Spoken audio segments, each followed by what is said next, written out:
Let me give you another. Yeah. It just strikes me. Let me give you Yeah, a yeah. quick example about the maritime law, the law of water, the law of the sea. Money is water by law. So when a ship, this is why all ships are female by law. All ships, rocket ship, sailing ship, air ship, it doesn't matter. If it's a ship, it's female. Right. Because the captain always refers to his ship as she. She's Right. a good ship, or she's done this. Why she? Because she delivers the product. Right. The Without vessel. she, there is no product, right? It's a vessel. It's a Of whole. It's course, a of course it is a like the vessel. So is feminine. your body. It's a vessel that produces a product. Right. So when the ship pulls into harbor, uh, it stops, and where it parks is called its berth. It's berthing a ship, or she sits in her berth. And every item on that ship, coming out that ship, is money. Is money changing hands. Right. And it came in on water. So it's called. So every piece has to have what is called a certificate of manifest, because she is sitting in her berth. That's why when you were born, I had a birth you certificate. your mother's water broke. You were inside a container of water. Her water broke, and you came out, and therefore you have to have a birth certificate. Wow. There, and it's got to be signed by the dock, because that's where the ship is sitting. The dock is where the ship That sits. is funny. So once you begin to see how the words and terms are all based on maritime admiralty, the law of water, the cash flow, the liquid asset. But it's not just in English, the dock, the water. Yeah, of course. But of course, it goes all the way back to the English or British domination of the seas. Oh. And so when the British began to dominate the seas, the Knights Templar Masonic Order of the Knights Templars, who have been in the middle of Asia, came back into Western Eastern Europe, brought all of these concepts, and it was developed into a commercial system of words and terms and symbols, which are used in courts and government and corporations. You know, your body as a corporation. No, that's a whole story. We could talk for hours on this, but your body is a corporation. Of cells, you mean? No. It's called, and by law, your body, your physical body is a corporation. And so when you die, you're a corpse. Because when you're living, you're a corporation. You are a business.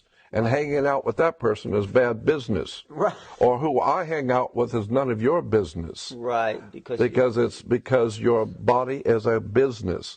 Wow. And so you say, well, you know, what you're doing with her or him is bad business. Right. But, of course, if you get married and she's very wealthy, you say she's of good stock. Right? Words and terms are based on maritime admiralty, the law of water. And so that's why when you go into a court, you have a fence and a gate. The people sit out here and the judge sits inside. The gate is called a floodgate. When you go through the canal, you have a floodgate. Right. So when you're sitting out here, you're in the law of the land. The judge has no control or no jurisdiction over the people sitting out here. No jurisdiction whatsoever. Right, because they're outside the gate. That's outside the gate. Right. That's on land. Right. But when you walk past that gate, now you're in hot water. And someone's going to have to bail you out. Bail, yeah. Okay. Bail. Did you write a book about all these maritime? No. I've just been studying it for 48 years. Wow. But it's fascinating because when you understand that the whole subject is so large, and it would take hours and I'd have to go back to square one and walk through all the words and terms that are used in law and courts and commerce. Yeah. For you to understand how pervasive this concept of water is on the earth. Wow. The law of water, maritime admiralty, it's an extraordinary story about how governments rule the world. And unless you understand this, you're never going to figure out what's going on. Look at it. When you walk into a courtroom and they call your name, you get up and you put your hand on the gate and you open the gate. The moment you put your hand on the gate, by international law, you of your own volition have opened yourself up to maritime admiralty law, because you were on the law of the land. As long as you don't touch that gate and go through it, you haven't opened the floodgate. Now, once you open the floodgate, there's a piece of wood on top of that gate, and it's called the bar, and you're not licensed to pass the bar. Right. So what you've done is you've opened the floodgate, but you weren't licensed to pass the bar.